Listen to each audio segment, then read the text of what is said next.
This is kind of give you a model to follow when you do your visual presentation or oral presentation about the studies.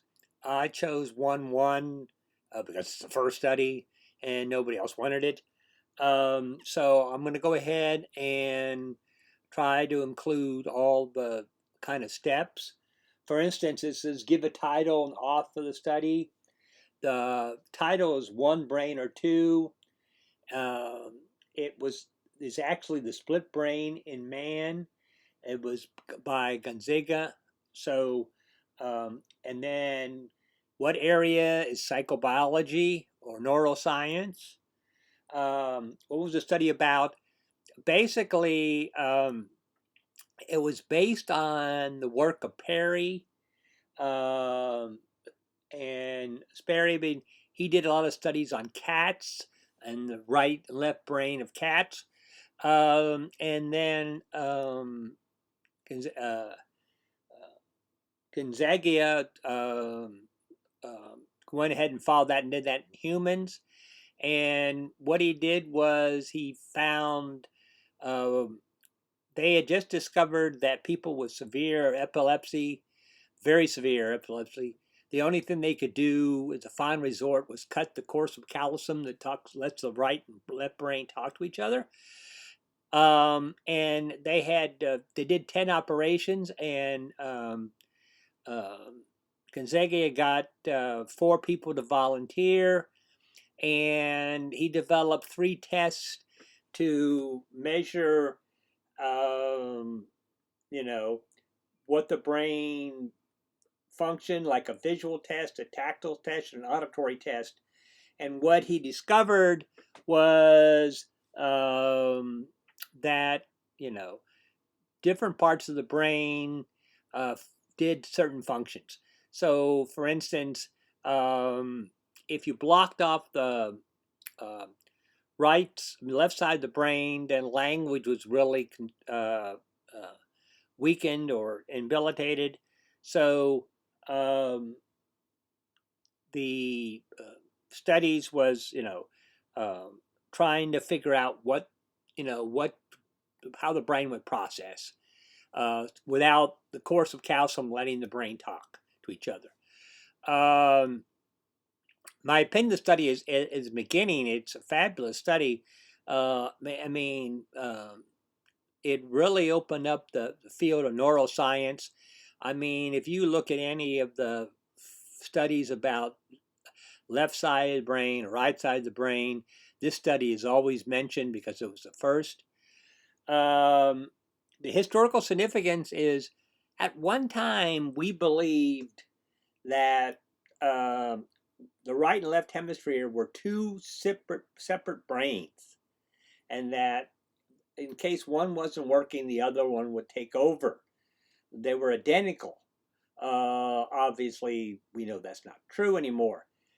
The psychological significance, which I want you to remember about this study and why this is in the book, is that they discovered that the two halves of the brain have many specialized skills and functions. Certain brain mapping, which we do nowadays and allow a lot of brain operations, is certain part of the brains uh, does certain things. And so that has really, language is in one area, music is another area, memory is another area. Um, and so that's the psychological significance. Um, some pros and cons of the study. First of all, it's only 4N. You couldn't do a 4N study, 4 subjects anymore. You got to have at least 25. And two, that the experiments were kind of confusing. So if you actually look at this and read the textbook, it's kind of a in kind of creative way of testing. But the fact is that it was a hard process to work out the testing. The other con is that when we say the brain has special functions, which it does in the right and left side of the brain, we do know it's like hearing, in that the fact is no function, language, music, critical thinking, emotions, is not done by just one side of the brain.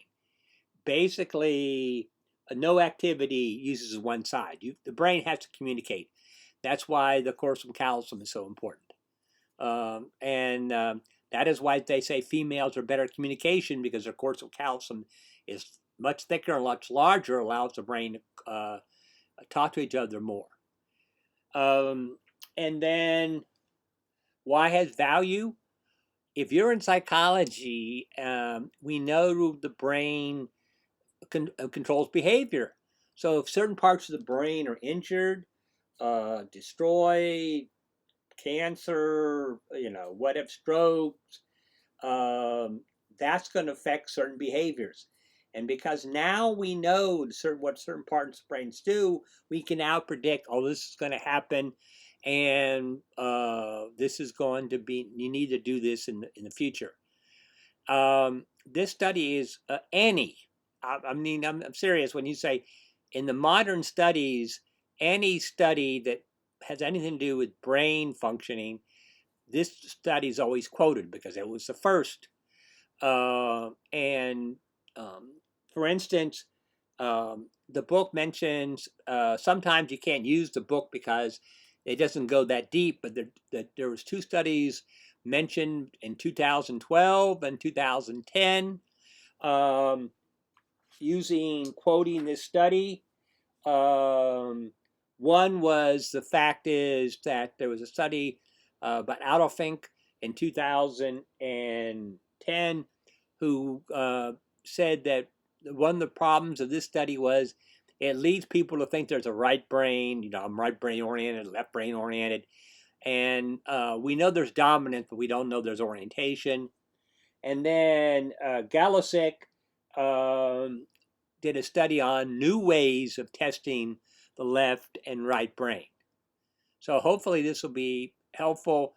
I know when you do it, you're not going to have all these breaks that I'm doing, but to let you know what different area. Now, if you still have any questions, please feel free to ask. All right, thank you. Have a good day.